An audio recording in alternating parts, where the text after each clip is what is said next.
where people would want to respect me. Just kind of put the best image out there, and I really do enjoy being around people. So, You mentioned politics. I was talking to Eric Stryker from Oklahoma. Do you have a strong feeling on the election, or no, I'm just trying to learn how to run fast right now.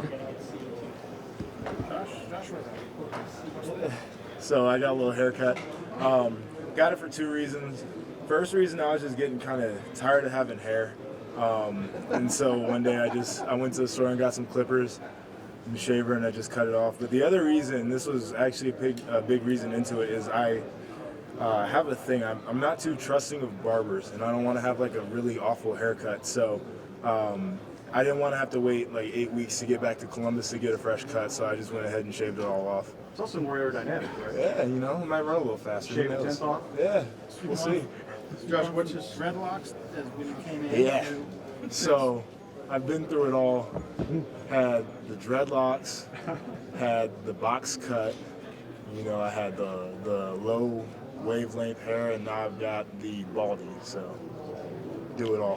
What's this experience been like compared to what you thought? How much have you been involved here? So everybody tells you, man, it's going to be really busy, and you're not going to have a lot of sleep, and there's not going to be a lot of time for this, that, and the other. And you're like, yeah, okay, everybody, you guys exaggerate all the time, and then you really get here, and you're like, they probably undersold it a little bit for actually how busy it is, and I don't know how much you could actually exaggerate. When I say from the moment I stepped off the plane until midnight last night, I was busy, and then I had to wake up at 4 today for a drug test, and I've been busy since then.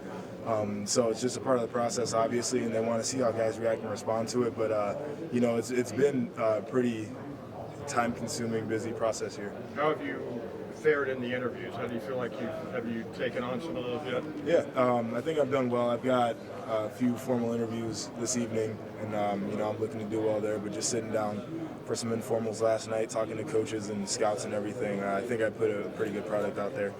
Just looking forward to some of the formals tonight and then being able to test on Sunday. Joshua, Noah was out here today, and Joey was asked about him. They talked about each other. What do you think the defensive line would have been like if Joey and Noah and Adolphus had all been there together these past 2 years? Every once in a while we talk about that.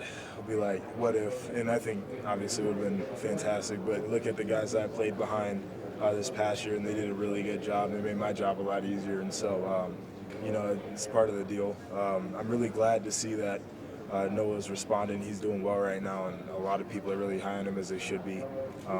He's come a long way, and I talk to him every chance I see him. It's just that's an awesome story right there. How's little Joshua doing? He's doing great. Hopefully, when things calm down after the draft and everything, I'll be able to get down to Florida and visit with him. And I know they're doing an event that I want to be at, but everything's going well. Did you have that bracelet on the house there today, or? No. So every once in a while, I'll meet a kid who will ask me about my bracelets, and then I'll ask them if they want one of them. And somebody wanted the bracelet, so I gave it to them. And I didn't have any extras down here with me. Well, so what you obviously you're a hell of a football player and you all this stuff, but what does it mean to you to be more than a role model? I mean, you're a huge inspiration. I guess it just kind of goes back to doing the right thing. A lot of the things that I do, they seem like a big deal, but they're really simple things. And so I just think of it like if I didn't do those things, I'd probably be a bad guy. Like, for example, doing the Eagle Fund, doing the competition with Malcolm Mitchell from Georgia, and just ask people to pledge.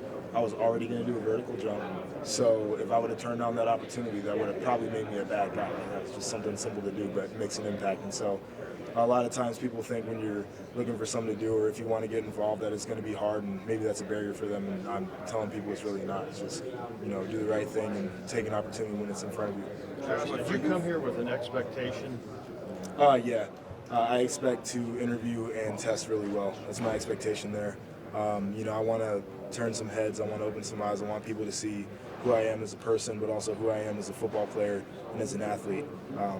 It's a big emphasis, obviously, the reason why you're here, but I want to take full advantage of it. Joshua, for you, what is it like to be a part of the Ohio State linebacker tradition? I mean, there's so many guys that have gone on and carried that tradition on to the NFL. It's huge. And every so often I think about those guys, and I have contact with some from time to time. But to be a part of that is huge, and that's the reason why I came to Ohio State. Is I knew that being a linebacker for the Ohio State University is a big deal, but also just a tradition at the school, and then moving forward into the NFL, those guys are generally successful. That was a big draw for me. How keep in contact with? Bobby Carpenter primarily, that's my guy. I talk to him all the time, and we just go back and forth. He shares advice with me. He's hilarious, and he keeps it real. How good can Darren Lee be?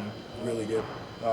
He's just one of those guys where the sky's the limit, and I think, I don't like speaking for other people, but he's going to be one to watch when we go out and test. What puts him above? Just the combination he has of his speed, but also his power. He's got a pretty good pop. And then just kind of the versatility of things that he did for us. I think that some of those skills can translate. And he's still a young guy. He's growing and learning. I think his best ball is ahead of him. Joshua, what parts of your game do you think translate best to the NFL? I guess you want to just get down to a production, because every team's looking for a productive guy, so a guy who can make tackles. But, just being a bigger guy, a guy who can thump, every team. Utah linebacker Gioni Paul, table 1. Utah linebacker and so Gioni Paul, just table some 1. of those things, but also I don't think people, we played on a fast defense with some really good athletes out there, but I think people kind of undersell my athleticism a little bit. And Wisconsin linebacker Joe Schobert, table 2. Wisconsin linebacker Joe Schobert, table 2. That's it for me too. Do they undersell it because there's so many good players on the defense? Probably a little bit of everything. There were times where I'm not even going to front, look like I should have been a better athlete on film. But then when you look at guys around us, from guys playing behind me to guys playing next to me, we got some pretty good athletes out there. Darren seems like kind of an emotional player, but just having been in the room with him and been alongside him on the field, do you feel like he's managed to harness that in a way that made him productive as opposed to it being a detriment for him? Yeah, I mean, every time we really saw Darren get excited, it was one of those things where maybe he had a bad play and he got excited and turned it right back around, or he just started getting in the groove and just kept going from there. UCLA linebacker Miles Jack, podium A. UCLA linebacker Emotion Miles has Jack, never podium been A. something that's really gotten in his way.